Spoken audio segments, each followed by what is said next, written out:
Alright, so today we're going to talk about something we call a forearm choke. And generally a forearm choke is a choke done from the rear. A couple of subtle nuances. So the first nuance is I've got brown belt here.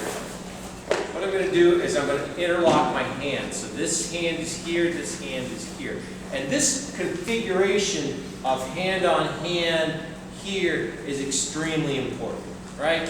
Because as I grab, what will happen is I'll come around here, I'll grab, I get here, and I come, and I hold here. And the important thing is there's two mechanics here. The first mechanic is just the force that I can pull here. The second one that you'll notice is there's a movement. And that last second movement is turn in, right? So I'm here, it's level, and then I turn in, and I drive this part of my wrist into his throat. And if you think about it, it's kind of like bringing down a vice, and at the last second, stomping and jumping on it. So as I come here, I'll grab, I'll come here, you'll notice this forearm goes right across his throat, I'll pull, and then all of a sudden, I'll just arc a little bit. You notice, smart brown belt, taps early. Now,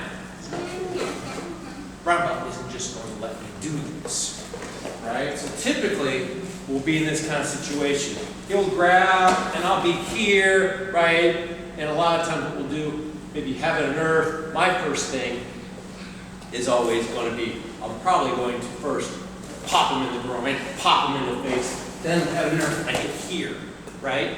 Now from here, I can do a ton of things. Now notice, I'm close. We're not here, we're here. As I come through, I always tuck with my head. Now, the next motion, I can do a lot of things, right? But in this particular instance, I'll come here, and I'll grab. Right now, once I grab, you notice he's done this before. His weight's forward. You're going to notice my knee in this situation.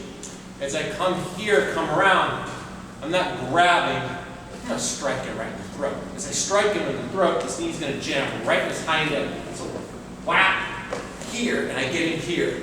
Now all of a sudden I grab, and I come here. Now, I can choke him out here, but he's going to fight. The other thing he's going to do is he's probably going to try to poke me in the eyes. So as I get him here, and I lean him back, I'm not going to allow him to drop down, and I'm going to use the mat to my advantage. So I'm going to drop here, and I'm going to land hard. And as I come here, notice I'm going to get here. Now you notice, the ground increases leverage. Now my shoulder increases leverage because my shoulder's in the back of his head. The last part of this is I'm going to tuck my head so he can't jam his fingers in my eyes, and then I'm just going to wrench a little bit. And that is this. It's a nasty, nasty technique.